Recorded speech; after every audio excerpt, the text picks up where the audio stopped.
మహాపరిశుద్ధుడును మన ప్రభు అయిన యేసుక్రీస్తు ప్రశస్తమైన గణనామానికి మహిమ కలుగును గాక. కుటుంబ బలిపీఠము అనే ఈ మంచి కార్యక్రమాన్ని ప్రతిరోజు యూకే గాస్పల్ స్ట్రీమింగ్స్ అనే మా యూట్యూబ్ ఛానల్ ద్వారా ఆడియో రూపంలో వీక్షిస్తున్న మీ అందరికీ ప్రభు అయిన యేసుక్రీస్తు ఉన్నతమైన గణనామం పేరిట శుభములు తెలియజేస్తున్నాను. ఇంకనూ వినండి, అనేక కుటుంబాలకు షేర్ చేయండి, దేవుని నుండి గొప్ప మేలులను పొందుకొనండి. ప్రభు కొరకు నా వంతు పనిలో మీ సహోదరుడు కె ఉదయ్ కుమార్.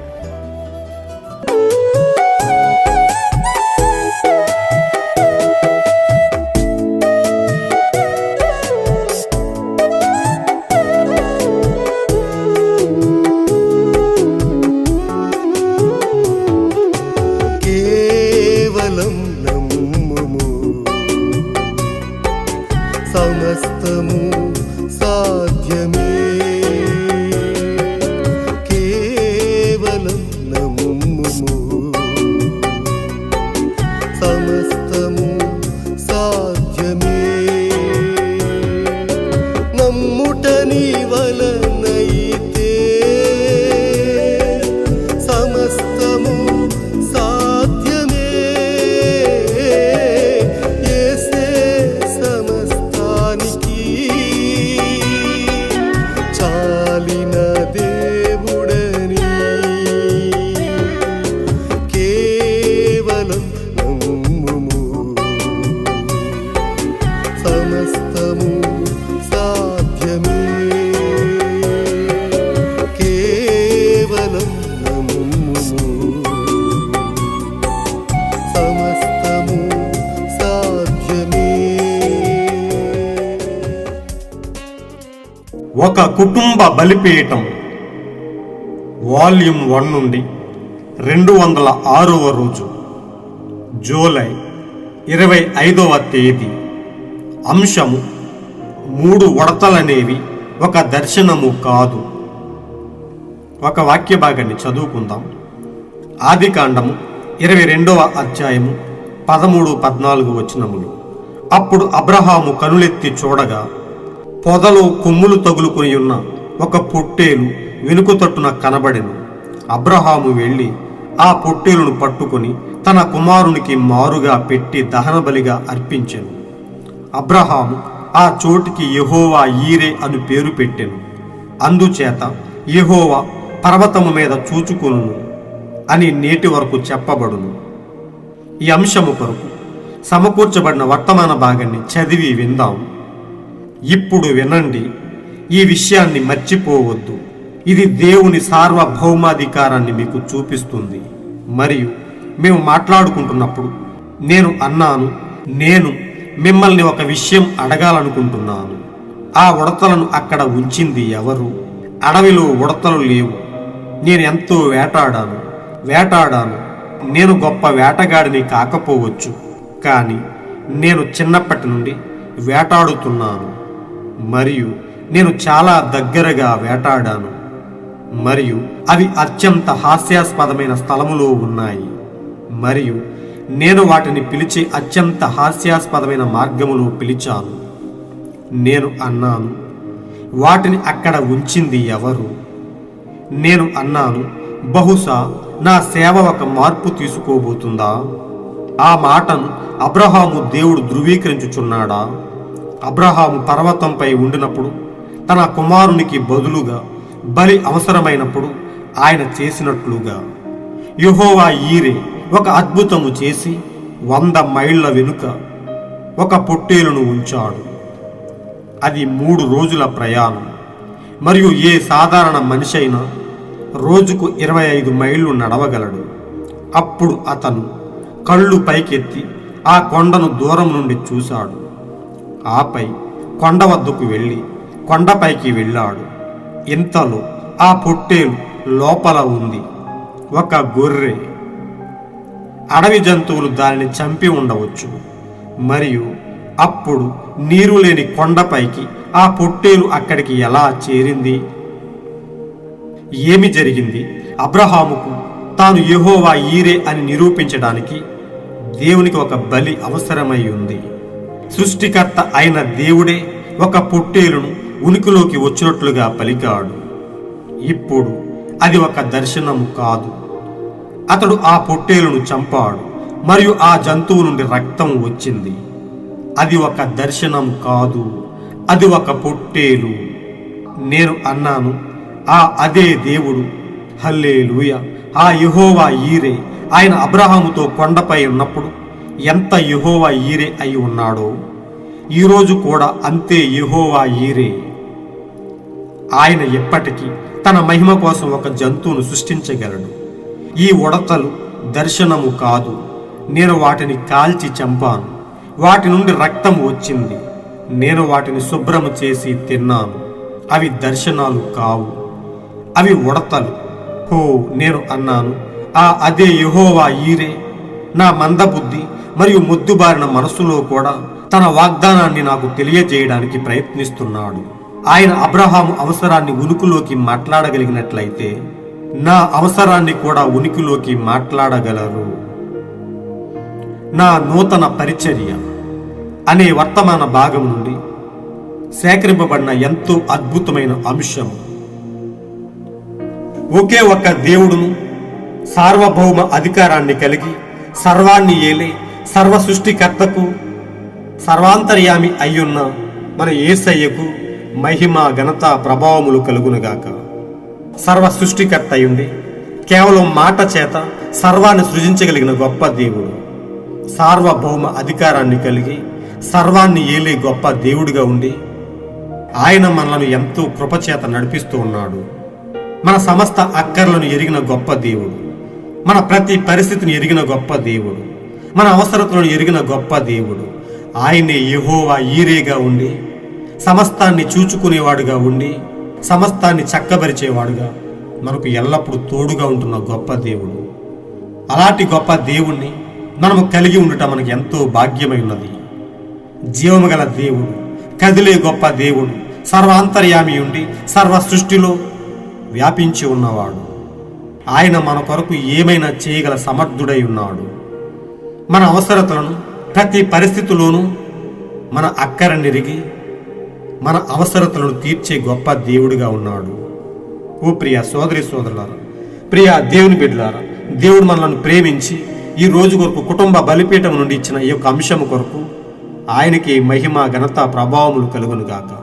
మనలో ఆయనను గూర్చిన విశ్వాసాన్ని పెంపొందింపజేయడానికి, మనం ఆయనలో ఇంకనూ ఉన్నతముగా జీవించడానికి ఆయనే యెహోవా ఈరేగా ఉండి సమస్తాన్ని చూచుకునేవాడుగా ఉండి మన ప్రాణాత్మ దేహాలను ఆయన వశములో ఉంచుకొని మనలను ఎల్లప్పుడూ ఆయనలో యథార్థముగా నిలుపుతూ ఉన్నాడు. మనలను ఆయన కొరకు జీవింపజేస్తూ ఉన్నాడు.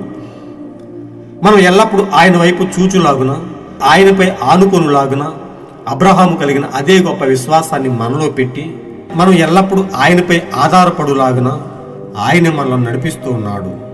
ఆయన యొక్క కృప యొక్క కవిగిలిలో, ఆయన యొక్క ప్రేమ అనే దుర్గములో ఎల్లప్పుడూ మనలను నిలిపి కేవలం ఆయన కృపచేత మాత్రమే మనల్ని నడిపిస్తూ ఉన్నాడు. అందుకే ప్రియ సోదరులారా, మనం ఎంతో ధన్యులమై ఉన్నాం. ఈ ఆపత్కాలంలో, ఈ అపాయకరమైన దినములలో మనం ఎంతో ధన్యులమై ఉన్నాం. ఆయన కృప మాత్రమే మనకు చాలు. ఆయన అన్నాడు, నీ శ్రమల యందు, నీ శోధనల యందు నా కృప నీకు చాలును. నా కృప నీకు వేరుగా లేదు గాని నేను ఎల్లప్పుడూ నా కృప చేత నిన్ను నడిపిస్తానని వాగ్దానం చేసిన గొప్ప దేవుడై ఉన్నాడు. ప్రియ సోదరి సోదరులారా, ప్రియ దేవుని బిడ్డలారా, దేవుడు మనకిచ్చిన అంశంలో దాగి ఉన్న కొద్ది భావాన్ని తెలుసుకుందాం. 3 ఉడతలనేది ఒక దర్శనము కాదు. ప్రియ సోదరులారా, అబ్రహాము విషయంలో ఏమి జరిగిందో మనకు తెలుసు. ఒక్కగానొక కుమారుణ్ణి, వాగ్దానం చేత పుట్టిన కుమారుణ్ణి దేవుడు బలిగా కోరిన విషయం మనందరికీ తెలుసు. అబ్రహాంలో ఉన్న విశ్వాసాన్ని పరీక్షించడానికి వాగ్దానం చేత పుట్టిన ఆ కుమారుణ్ణి ఇస్సాకును దేవుడు బలిగా అడిగాడు. సర్వాంతర్యామి, సర్వశక్తివంతుడైన దేవుణ్ణి గూర్చిన గొప్ప విశ్వాసాన్ని కలిగిన అబ్రహాము ఏ మాత్రము వెనుదిరిగి చూడక, అవిశ్వాసాన్ని మనసులోకి తెచ్చుకోక అబ్రహాము దేవుణ్ణి నమ్మాడు. ఆయన నమ్మిక చొప్పున తన ఒక్కగానొక కుమారుణ్ణి బలి ఇవ్వటానికి సిద్ధపడినట్టుగా మనం చూస్తూ ఉన్నాం. దేవుడు అడిగిన రీతిగానే అబ్రహాము విశ్వాసముతో ఆ మోరియా కొండపైకి వెళ్ళి తన కొడుకును బలిగా అర్పించడానికి సిద్ధపడ్డాడు. ఆయనకు తెలుసు, ఒకవేళ బలి ఇచ్చినా ఆయనే సజీవుడిగా లేపగలడని. గొప్ప విశ్వాసం కలిగిన అబ్రహాము ఆ పనిని చేయడానికి పూనుకున్నాడు. అబ్రహామును దేవుడు పరీక్షిస్తూ ఉన్నాడు. అబ్రహాం యొక్క విశ్వాసాన్ని ఇంకను లోతుగా పరీక్షించడానికి, ఇంకను స్థిరముగా చేయడానికి దేవుడు అబ్రహాంకు గొప్ప పరీక్షను పెట్టాడు. ఎన్నో సంవత్సరాల తర్వాత దేవుడు ఇస్తానన్న కొడుకుని ఇచ్చినప్పటికీ ఆయనే తిరిగి బలిగా కోరినప్పుడు అబ్రహాములో ఏ మాత్రము సందేహము లేక, దేవుణ్ణి అవిశ్వసించక తన కుమారుణ్ణి బలిగా ఇవ్వడానికి సిద్ధపడ్డాడు. ఇక్కడ మనం చదువుకున్నాం. అప్పుడు అబ్రహాము కనులెత్తి చూడగా పొదలో కొమ్ములు తగులుకొని ఉన్న ఒక పొట్టేలు వెనుక తట్టున కనబడింది. అబ్రహాము వెళ్ళి ఆ పొట్టేలును పట్టుకుని తన కుమారునికి మారుగా పెట్టి దహన బలిగా అర్పించెను. ఆయనకు తెలుసు ప్రియ సోదరులారా, తన కుమారుని ఒకవేళ బలిగా అర్పించినా ఆయనే సజీవుడిగా చేస్తాడని, సర్వము ఆయనే చూసుకుంటాడని, కేవలం నా పని విశ్వాసంతో ముందుకు సాగడమై ఉన్నదని అబ్రహాము ఆ పనికి పూనుకున్నాడు. అబ్రహాము తెగించి ముందుకు సాగాడు. ఏమైనా చేయగల గొప్ప దేవుడు, కథ మొత్తాన్ని మార్చగలిగిన గొప్ప దేవుడై ఉన్నాడు. మన కొరకు సమస్తాన్ని చక్కబరిచి సమస్తాన్ని సిద్ధపరచగలిగే గొప్ప దేవుడు మనకున్నాడు. అలాంటి పరిస్థితులు అబ్రహాము తన కుమారుని బలి ఇవ్వడానికి ఆ ఖడ్గము పైకి లేపినప్పుడు దేవుని స్వరము మాట్లాడినట్టుగా మనం చూస్తూ ఉన్నాము. అబ్రహాము, నువ్వు బలి ఇవ్వాల్సిన అవసరం లేదు అని చెప్పినట్టుగా మనం చూస్తూ ఉన్నాము. అదే సమయంలో అబ్రహాము కనులెత్తి చూడగా పొదలో కొమ్ములు తగులుకుని ఉన్న ఒక పొట్టేలు కనబడినట్టుగా మనం చూస్తూ ఉన్నాం. ఓ ప్రియ సోదరులారా, దేవుడు సర్వాన్ని సిద్ధము చేయగలడు. ఆయన మన కొరకు ఏమైనా చేయగల సమర్థుడై ఉన్నాడు. ప్రియ సోదరులారా, అలాంటి గొప్ప దేవుని రోజు మనం కలిగి ఉన్నాం. మనం ఎంతో విశ్వాసంతో ముందుకు సాగవలసిన వారమై ఉన్నాం. ఆనాడు అబ్రహాంతో ఉన్న దేవుడు, ఇస్సాకుతో ఉన్న దేవుడు, యాకోబుతో ఉన్న దేవుడు ఈనాటికి సజీవుడిగానే ఉండి మనలో అనేక గొప్ప కార్యాలు జరిగిస్తూ మన కొరకు సమస్తాన్ని సిద్ధపరచగలిగిన, సమస్తాన్ని ఏర్పాటు చేయగలిగి గొప్ప యెహోవా ఈరేగా ఆయన ఉన్నాడు. సమస్తము ఆయనే చూచుకునే దేవుడుగా ఉన్నాడు. మనలో ఉండవలసింది ఒక బలమైన విశ్వాసమై ఉన్నది. ఇక్కడ మనం చదువుకున్నాము, ఇది దేవుని సార్వభౌమాధికారాన్ని మీకు చూపిస్తుంది. ప్రవక్త అంటున్నాడు, ఆ ఉడతలను అక్కడ ఉంచింది ఎవరు? అడవిలో ఉడతలు లేవు. నేను ఎంతో వేటాడాను. నేను గొప్ప వేటగాడిని కాకపోవచ్చు, కానీ నేను చిన్నప్పటి నుండి వేటాడుతున్నాను మరియు నేను చాలా దగ్గరగా వేటాడాను. ఆ ఉడతలను అక్కడ ఉంచింది ఎవరు? ఓ ప్రవక్త అడుగుతూ ఉన్నాడు. ఆయన అంటున్నాడు, నేను అత్యంత హాస్యాస్పదమైన స్థలములో ఉన్న ఆ ఉడతలను కాల్చి చంపాను. అవి అత్యంత హాస్యాస్పదమైన మార్గములో ఉన్నాయి, ఎంతో ఈజీ అయిన మార్గములో ఉన్నాయి. సాధారణముగా ఆ అడవిలో ఆ ఉడతలు ఎలాంటి పరిస్థితుల్లోనూ ఆ స్థలములో ఉండవని, అసలు ఆ ఉడతలను అక్కడ పెట్టింది ఎవరని ప్రవక్త అడుగుతూ ఉన్నాడు.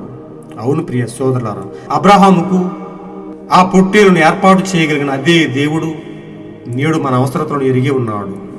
మన ప్రవక్త విలియం బ్రెనహాం వేటకు వెళ్ళినప్పుడు ఎంత కష్టపడినా ఏమీ దొరకనప్పుడు, ఎంతో నిరుత్సాహంతో వెనుదిరిగినప్పుడు దేవుడు మాట్లాడుతూ ఉన్నాడు, నీకు ఏమి అవసరమో పలుకుము అని. ప్రియ సోదరులారా, నేడు మనం అదే కాలంలో ఉన్నాము. కేవలం పలకబడిన మాట చేత సమస్తము సృష్టించగలిగిన గొప్ప శక్తిని దేవుడు మనలో పెట్టాడు. ప్రియ సోదరులారా, ప్రవక్తతో దేవుడు చెప్తున్నాడు, కేవలం పలుకుము, నీ మాట చొప్పున సమస్తము జరుగుతాయి. నీకు ఏమి కావాలో పలుకుమన్నప్పుడు ప్రవక్త అన్నాడు, నాకు 3 ఉడతలు కావాలి అని. ఏ ఏ ప్లేసుల్లో కావాలో చెప్పమని కూడా దేవుడు అడిగినట్టుగా మనం చూస్తూ ఉన్నాం. ఆ ప్రకారం ప్రవక్త చెప్పినప్పుడు ప్రవక్త ఏమైతే పలికాడో అదే రీతిగా ఆ ఉడతలు అక్కడ సృజించబడినట్టుగా మనం చూస్తూ ఉన్నాం. అయితే ప్రవక్త 2 ఉడతలను కాల్చి చంపి తిరిగి వచ్చేస్తున్నప్పుడు దేవుడు అడుగుతున్నాడు, నీవు ఎన్ని అడిగావని. ఓ ప్రియ సోదరులారా, ఆయన మాటను కొంచెం కూడా తప్పని దేవుడైనా, ఆయన మాటపై నిలబడే గొప్ప దేవుడై ఉన్నాడు. మనం మారొచ్చు, మనం మాటలు తప్పొచ్చు, కానీ ఎల్లప్పుడూ ఒకే రీతిగా ఉన్న గొప్ప దేవుడు, మాట తప్పని దేవుడు సమస్తాన్ని పరీక్షిస్తూ ఉన్నాడు. ఆ మిగిలిన ఉడతను కూడా ప్రవక్త తీసుకున్నట్టుగా మనం చూస్తూ ఉన్నాం. ప్రియ సోదరి సోదరులారా, ప్రియ దేవుని బిడ్డలారా, ఇంత గొప్ప సంగతులను మనం వినడానికి మనం ఎంతో ధన్యులమై ఉన్నాము. కేవలం పలకబడిన మాట చేత తన పరిచర్యను 3వ ఈడ్పుగా గుర్తించి ఎన్నో అద్భుత కార్యాలు జరిగించి ముందుకు నడిపించినట్టుగా మనం చూస్తూ ఉన్నాం. ఆయన నూతన పరిచర్య అనగా 3వ ఈడ్పై ఉన్నది. ప్రవక్త చెప్తున్నాడు, వాటిని అక్కడ ఉంచింది ఎవరు? బహుశా నా సేవ ఒక మార్పు తీసుకోబోతుందా? ఆ మాటను అబ్రహాము దేవుడు ధృవీకరించుచున్నాడా? అబ్రహాము పర్వతంపై ఉండినప్పుడు తన కుమారునికి బదులుగా బలి అవసరమైనప్పుడు ఆయన చేసినట్లుగా, ఆ పొట్టేలును ఏర్పాటు చేసినట్టుగా ఈ ఉడతలను అక్కడ సూచనగా ఉంచాడా? ప్రియ సోదరి సోదరులారా, ఆయనలో ఎంతో ఆలోచన కలుగుతూ ఉన్నది. యెహోవా ఈరేగా ఉన్న గొప్ప దేవుడు, అబ్రహాముకు సమకూర్చిన గొప్ప దేవుడు నేడు నా అక్కర నెరిగి నా అవసరతను తీర్చేవాడుగా ఉన్నాడని ప్రవక్త తెలుపుతూ ఉన్నాడు. యెహోవా ఈరే ఒక అద్భుతము చేసి 100 మైళ్ళ వెనుక ఒక పొట్టేలును ఉంచాడు. అదే విధముగా అబ్రహాముకి సమకూర్చిన ఆ గొప్ప దేవుడు నేడు నాతో కూడా ఉన్నాడని, నా అవసరతను ఎరిగిన దేవుడు నా కొరకు ఆ ఉడతలను ఏర్పాటు చేశాడని ప్రవక్త చెప్తూ ఉన్నాడు. అబ్రహాముకు తాను యెహోవా ఈరే అని నిరూపించడానికి దేవునికి ఒక బలి అవసరమైంది. సృష్టికర్త అయిన దేవుడే ఒక పొట్టేలును ఉనికిలోకి వచ్చినట్లు పలకగలడు, సమస్తాన్ని సృష్టించగలడు, ఆయన ఏదైనా చేయగలడు, కథ మొత్తం మార్చగల సమర్థుడై ఉన్నాడు. అది ఒక దర్శనము కాదు, అది ఎంతో ఉన్నతమైన విషయమై ఉన్నది. అక్కడ అబ్రహాముకు దేవుడు ఆ పొట్టేలును ఏర్పాటు చేసి దాన్ని బలి ఇచ్చినట్టుగా చూస్తూ ఉన్నాం. అది ఒక దర్శనము కాదు గాని దాన్ని అబ్రహాము చంపాడని మరియు దాని నుండి రక్తం వచ్చిందని అది ఒక దర్శనము కాదని ప్రవక్త చెప్తూ ఉన్నాడు. అది ఒక పొట్టేలు. ప్రవక్త అంటున్నాడు, అదే దేవుడు, యెహోవా ఈరేగా ఉన్న గొప్ప దేవుడు. ఆయన అబ్రహాముతో కొండపై ఉన్నప్పుడు ఎంత యెహోవా ఈరే అయి ఉన్నాడో ఈరోజు కూడా అంతే యెహోవా ఈరేగా ఆయన ఉన్నాడు. ఆ రోజు అబ్రహాము అవసరాన్ని తీర్చిన గొప్ప దేవుడు ఈరోజు మనతో కూడా ఉన్నాడు, మన అవసరతలను తీర్చేవాడుగా ఉన్నాడు. ప్రవక్త చెప్తున్నాడు, ఈ ఉడతలు దర్శనము కాదు, నేను వాటిని కాల్చి చంపాను, వాటి నుండి రక్తం వచ్చింది, నేను వాటిని శుభ్రం చేసి తిన్నాను. ఓ, అవి దర్శనాలు కావు, అవి ఉడతలు. అబ్రహాముకి కలిగినది దర్శనము కాదు, అది పొట్టేలు. ఆయన అవసరతను తీర్చడానికి దేవుడే అక్కడ సమకూర్చాడు. ఇక్కడ నా అవసరతను తీర్చడానికి దేవుడే ఆ ఉడతలను సమకూర్చాడు. ఓ ప్రియ సోదరి సోదరులారా, ఎంత అద్భుతమైన అంశం ఇది. నేడు మన అవసరతలను తీర్చగలిగే గొప్ప దేవుడు ఈ రోజుకి మనతోనే ఉన్నాడు. మన విశ్వాసముతో ఆయనను అడిగినట్లయితే, అబ్రహాము కలిగిన అదే విశ్వాసాన్ని మనము కూడా కలిగి ఉన్నట్లయితే, అబ్రహాముకి సమకూర్చిన దేవుడు ఈరోజు మనకు కూడా సమకూర్చగలుగుతాడు. అబ్రహాముకి ముదిమి వయసులో దేవుడు సమస్తాన్ని సమకూర్చి వాగ్దాన పుత్రుని ఇచ్చినట్టుగా మనం చూస్తూ ఉన్నాం. ఆయన అబ్రహాము అవసరాన్ని ఉనికిలోకి మాట్లాడగలిగినట్లయితే నేడు నా అవసరాన్ని కూడా ఉనికిలోకి మాట్లాడగలరు. ప్రియ సోదరులారా, ప్రియ స్నేహితులారా, అంత గొప్ప దేవుణ్ణి, సార్వభౌముడైన దేవుణ్ణి, సర్వ అధికారాన్ని కలిగి ఉన్న దేవుణ్ణి, సర్వాంతర్యామి అయిన దేవుణ్ణి, సర్వాన్ని సృష్టించగలిగిన గొప్ప దేవుణ్ణి నేడు మన జీవితాల్లో మనం కలిగి ఉన్నాం. ఆయన నుండి అనేక గొప్ప కార్యాలను, అద్భుత కార్యాలను చూడగలిగే స్థితిలో మనం ఉన్నాం. మనము కేవలం ఆయన నుండి గొప్ప కార్యాలను పొందుకోవడానికి తగినంత విశ్వాసాన్ని మనం కలిగి ఉండవలసిన వారమై ఉన్నాం. మనలో గొప్ప విశ్వాసాన్ని పెంపొందింపజేసుకుని ఆయనలో ఉన్నతంగా జీవించవలసిన వారమై ఉన్నాం. మనం మాట పలికితే కార్యాలు జరిగే గడియలో మనం ఉన్నాం. నాకంటే గొప్ప కార్యాలు మీరు జరిగిస్తారని ఆయన చెప్పిన వాగ్దానం ప్రకారం, ఆయన చెప్పిన మాట ప్రకారం మనలో మొదటి పనగా మన విలియం బ్రెన్హాం, మన ప్రవక్త అనేక గొప్ప కార్యాలను చేసి మనకు మాదిరి చూపించి వెళ్ళాడు. అదే అడుగు జాడల్లో, అదే మార్గంలో వెళ్తున్న మనము కూడా ఈ అంత్యకాలంలో దేవుని నుండి విశ్వాసము ద్వారా అనేక గొప్ప కార్యాలను జరిగించవలసిన వారమై ఉన్నాము. అనేక ఉన్నతమైన కార్యాలను పొందుకోగలిగిన వారమై ఉన్నాము. మనలో అవిశ్వాసానికి ఏ మాత్రము చోటు ఉండకూడదు ప్రియ సోదరులారా. ఆయన మన కొరకు ఏదైనా చేయగలడు. సమస్తాన్ని సమకూర్చగలిగిన గొప్ప దేవుడు. కేవలం నీవు విశ్వాసంతో నిలబడటమే నీ వంతై ఉన్నది. అలాంటి గొప్ప కార్యాలను మనం ఆయన నుండి ఎల్లప్పుడూ పొందుకుంటూ, ఈ గడియ కొరకు పంపబడిన గొప్ప వర్తమానాన్ని మనం ఆశ్రయిస్తూ, అందులో ఉన్న శక్తిని మనం ఎల్లప్పుడూ ఆశ్రయిస్తూ, మనం ఆయన కొరకు యథార్థంగా జీవిద్దాం. ఆయన నుండి గొప్ప కార్యాలను పొందుకుందాం. యెహోవా ఈరేగా ఉన్న గొప్ప దేవుడు నేడు మన అవసరాన్ని తీర్చడానికి, సమస్త పరిస్థితులను చక్కదిద్దడానికి, సమస్తాన్ని చూచుకునే గొప్ప దేవుడిగా నేడు మనతో ఉన్నాడు. అలాంటి గొప్ప దేవుణ్ణి ఎల్లప్పుడూ మనం వెంబడిస్తూ, ఆయన అడుగుజాడలు నడుస్తూ, ఆయన వైపు ఎల్లప్పుడూ మనం కనులెత్తి చూస్తూ, ఆయన నుండి గొప్ప కార్యాలను పొందుకుందాం. అద్భుత కార్యాలను మనం చూద్దాం. అలాంటి గొప్ప కృపను దేవుడు మనతో నిండుగా ఉంచి, యెహోవా ఈరేగా మనతో ఉండి మనకు సమస్తాన్ని సమకూర్చునుగాక. మనను బలపరిచి ఆయనలో ఉన్నతముగా జీవింపజేయునుగాక. God bless you all.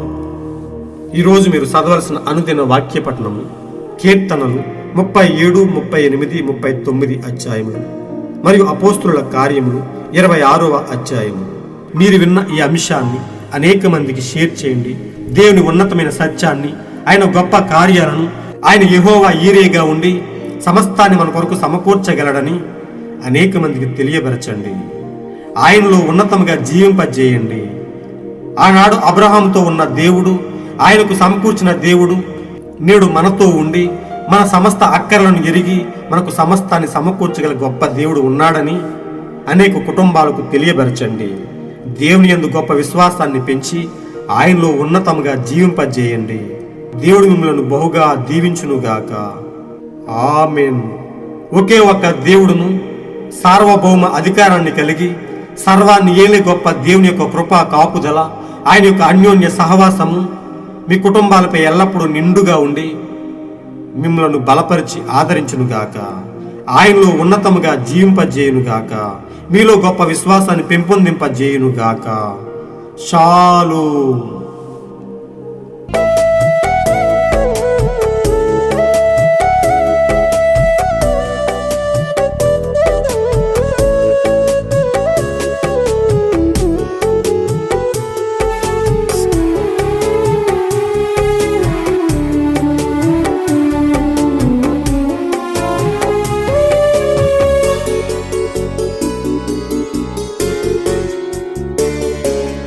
Abraham విశ్వాసముతో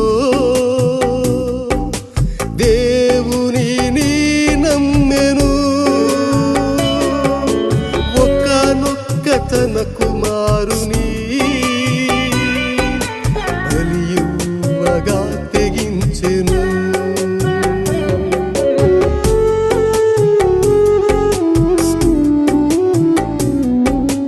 అబ్రహాము విశ్వాసముతో దేవునిని నమ్మెను. ఒక్కనొక్క తన కుమారుని బలియువగా తెగించెను. బలి ఇచ్చిన గాని సజీవునిగా చేయునని నమ్మెను. బలి ఇచ్చిన గాని సజీవునిగా చేయునని నమ్మెను. నమ్ముట నీ వలనైతే సమస్తము